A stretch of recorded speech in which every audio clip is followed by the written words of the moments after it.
જેમાં પેટ્રોલ ડીઝલનો પૂરતો જથ્થો ઉપલબ્ધ છે। સરકારની પ્રવક્તા મંત્રી જીતુભાઈ વાઘાણીની સ્પષ્ટતા, નાગરિકો અફવાઓથી દૂર રહે અને પેનિક બાઇંગ ન કરે એવી અપીલ કરી છે। જીતુ વાઘાણીએ કહ્યું છે કે પુરવઠા વિભાગ દ્વારા જથ્થાનું સતત મોનિટરિંગ થાય છે।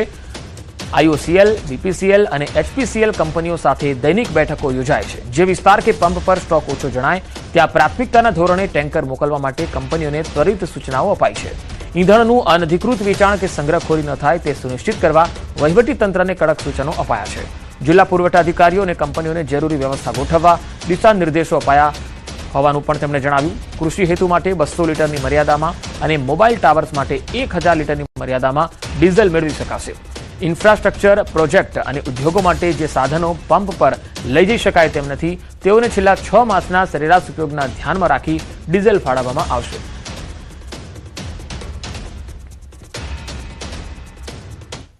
પોરબંદરના માછીમારોએ દેશહિતમાં મહત્વપૂર્ણ નિર્ણય લીધો। દેશમાં પ્રવર્તમાન ડીઝલની અછત અને પ્રધાનમંત્રી મોદીની અપીલને માન આપી માછીમારોએ પોતાની ફિશિંગ સિઝન 15 દિવસ વહેલી બંધ કરી દીધી। દરિયામાંથી પરત ફરતી તમામ બોટોને હવે સીધી બંદરે લાંગરી દેવામાં આવી છે। માછીમારોનું કહેવું છે કે દેશના હિત માટે તેઓ પોતાનું નુકસાન સહન કરવા તૈયાર છે। હવે માછીમારોને આશા છે કે આગામી 16 ઓગસ્ટથી શરૂ થતી નવી સિઝન સુધી ડીઝલ અને પેટ્રોલની અછત દૂર થશે, જેથી રોજગારી ફરીથી રાબેતા મુજબ શરૂ થઈ શકે।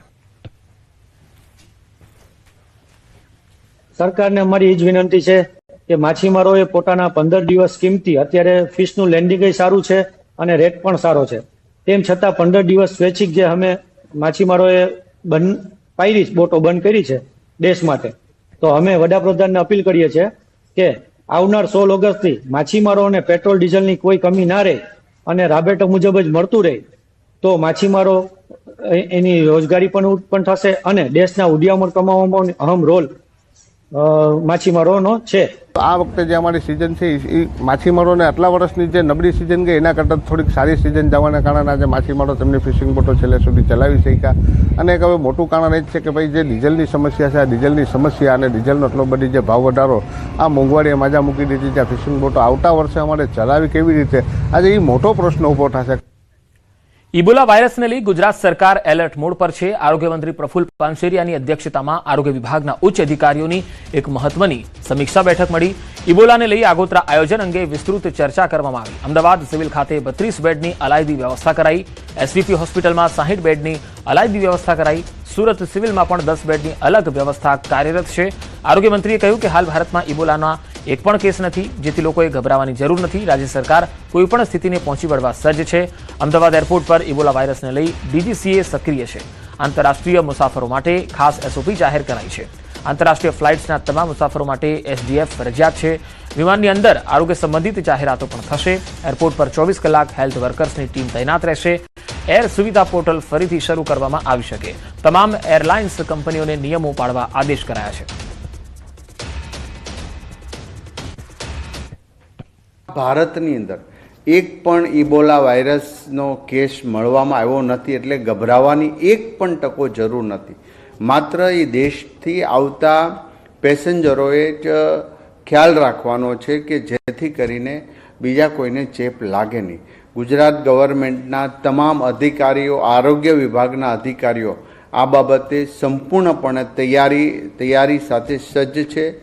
અમદાવાદ સિવિલ અને સુરત સિવિલમાં અલાયદી વ્યવસ્થા પણ કરવામાં આવી છે, પણ એની કોઈ જરૂરિયાત પડશે નહીં એવી આપણે આશા રાખીએ છીએ।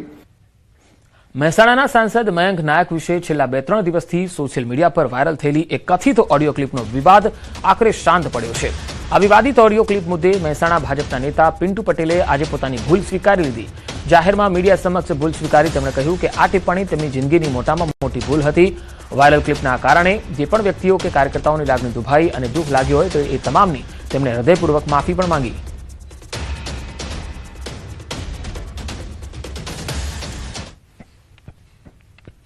2 દિવસથી મારો સોશિયલ મીડિયા અને મીડિયામાં જે ઓડિયો મારો ચાલી રહ્યો છે એમાં હું જે શબ્દો બોલ્યો છું એ મારી મોટામાં મોટી ભૂલ છે। એ બદલ પાર્ટી અને આગેવાનશ્રીઓનો હું હૃદય અને દિલથી માફી માંગુ છું। સાબરકાંઠાના વિજયનગરના ચિતરિયા તાલુકા પંચાયત સીટના ભાજપના ઉમેદવારનો ભવ્ય વિજય થયો છે। ત્યારે રવિવારના રોજ યોજાઈ હતી ચૂંટણી। 67.47% ચિતરિયા બેઠકનું મતદાન નોંધાયું હતું. 3 ઉમેદવારો વચ્ચે ચૂંટણી જંગ જામ્યો હતો. ભાજપના ઉમેદવાર લીનાબેન નીનામાના અવસાન બાદ ચૂંટણી મોકૂફ રખાઈ હતી. આજે મતગણતરી થઈ અને ભાજપના ઉમેદવાર 883 મતની લીડથી જીતી ગયા. ભાજપના રમીલાબેન જયંતિભાઈ ગોગરાનો ભવ્ય વિજય થયો છે. નવા મેયર મળવાના છે ત્યારે એએમસીની સામાન્ય સભામાં આ જાહેરાત થવાની છે. સામાન્ય સભામાં જવા માટે કાઉન્સિલરો પબ્લિક ટ્રાન્સપોર્ટનો ઉપયોગ કરશે. પીએમ મોદીની ઈંધણ બચાવો અપીલને સમર્થન આપશે.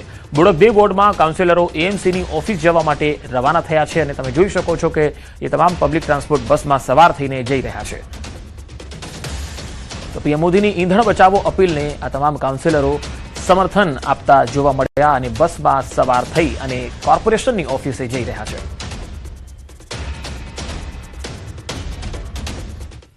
અમદાવાદ શહેરને આજે પોતાના નવા મેયર મળવા જઈ રહ્યા છે. તેની પહેલા અમદાવાદ મહાનગરપાલિકાની સામાન્ય સભા મળશે અને તેમાં જાહેરાત થશે. પરંતુ એ સામાન્ય સભાની અંદર તમામ ભારતીય જનતા પાર્ટીના જે કાઉન્સિલરો છે તેઓ પબ્લિક ટ્રાન્સપોર્ટ ઉપયોગ કરવા માટેની સૂચના છે તે પાર્ટીએ આપી છે. અને પ્રધાનમંત્રી નરેન્દ્ર મોદીએ જે આહવાન કર્યું હતું કે તમામ લોકો ઇંધણ બચાવે અને પબ્લિક ટ્રાન્સપોર્ટનો ઉપયોગ કરે, તેની જોઈ શકાય છે કે બોડકદેવના જે કોર્પોરેટરો છે તે હાલ બીઆરટીએસમાં પહોંચ્યા છે અને બીઆરટીએસના માધ્યમથી તે લોકો મહાનગરપાલિકાની જે મુખ્ય ઓફિસ છે દાણાપીઠ ત્યાં પહોંચવાના છે.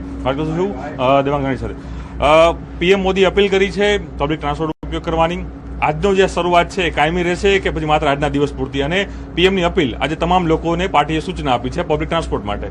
દેશના પ્રધાનમંત્રી વડાપ્રધાન નરેન્દ્રભાઈ મોદીએ જે અપીલ કરી છે ઈંધણ બચાવવા માટેની, એ માટે અમારા ભારતીય જનતા પાર્ટીના કોર્પોરેટરો પોતપોતાના મત વિસ્તારમાંથી આજે પ્રથમ સામાન્ય સભા અને જે મેયરની નિમણૂક થવાની છે એ માટે અમારા વિસ્તારમાંથી જ બીઆરટીએસ દ્વારા રામદેવનગરથી અમે દાણાપીઠ જવા માટે નીકળ્યા છે. ચારેય કોર્પોરેટરો, એએમટીએફના પૂર્વ ચેરમેન ધરમસિંહભાઈ, ભાવનાબેન, પારુલબેન, અમારા વોર્ડ પ્રમુખ, તમામ લોકો આ પબ્લિક ટ્રાન્સપોર્ટેશનનો ઉપયોગ કરીએ છીએ. અને આ અપીલ અમે કાયમ રાખવા માટે જ્યારે જ્યારે સામાન્ય સભા હોય ત્યારે ઈવી વાહનનો ઉપયોગ કરીએ, પબ્લિક ટ્રાન્સપોર્ટેશનનો ઉપયોગ કરીએ.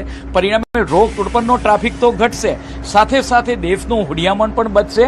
અને દેશના પ્રધાનમંત્રીએ જે અપીલ કરી છે એને આપણે વાત કરીએ કે અમારા ભારતીય જનતા પાર્ટીના કોર્પોરેટરો એને અમલમાં મૂકવા માટે જઈ રહ્યા છે. ચોક્કસ હું દ્રશ્યો બતાવી રહ્યો છું કે તમામ જે લોકો છે એએમટીએસ અને બીઆરટીએસ બસ છે તેનો ઉપયોગ કરી રહ્યા છે અને પબ્લિક ટ્રાન્સપોર્ટને વધુ વેગ મળે તે પ્રકારનો પ્રયાસ છે તે ભારતીય જનતા પાર્ટીના જે કોર્પોરેટરો કરી રહ્યા છે. અને એ પણ કહી રહ્યા છે કે જે પીએમ મોદી અપીલ કરી રહ્યા છે તેનો અમલ છે તે આવનાર સમયમાં પણ કઈ રીતે થાય તે પ્રકારનું પણ આયોજન તે લોકો અહીં કરી રહ્યા છે.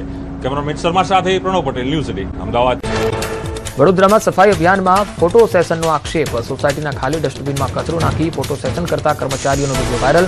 વોર્ડ નંબર 12માં ઝવેરચંદ પાર્ક સોસાયટીમાં કોર્પોરેશનના સફાઈ કર્મચારીઓએ ઢોંગ કર્યું. જાગૃત મહિલાઓએ કેમેરામાં ઝડપી લીધા. છોટાઉદેપુરમાં નેતાઓ બન્યા ચાકતા. તાલુકા પંચાયત બનાવવાની ખુશીમાં ભૂલ્યા ભાન. ખુલ્લેઆમ બંદૂક લઈને નીકળ્યા રમેશ રાઠવા. સાંસદના બંદૂકવાળા વિડીયો બાદ તાલુકા પંચાયતના નવનિયુક્ત પ્રમુખનો વિડીયો પણ વાયરલ. છોટાઉદેપુરમાં સાંસદના બંદૂક સાથેના વિડીયો મામલે તપાસ. છોટાઉદેપુરના એસપી ઇમ્તિયાઝ શેખનું નિવેદન. હથિયારથી ફાયરિંગ થયું કે નહીં, લાયસન્સ છે કે નહીં સહિતની દિશામાં તપાસ ચાલુ. અમદાવાદ મનપાના ફૂડ વિભાગે છાસવાલા એકમને ફટકાર્યો દંડ. ગ્રાહકની ફરિયાદ બાદ મનપાએ તાત્કાલિક કાર્યવાહી કરી. 25,000નો ફટકાર્યો દંડ. પોલિટેકનિક 4 રસ્તા પાસે આવેલી છાસવાલાના મિલ્ક શોપમાંથી નીકળ્યો હતો બંદો.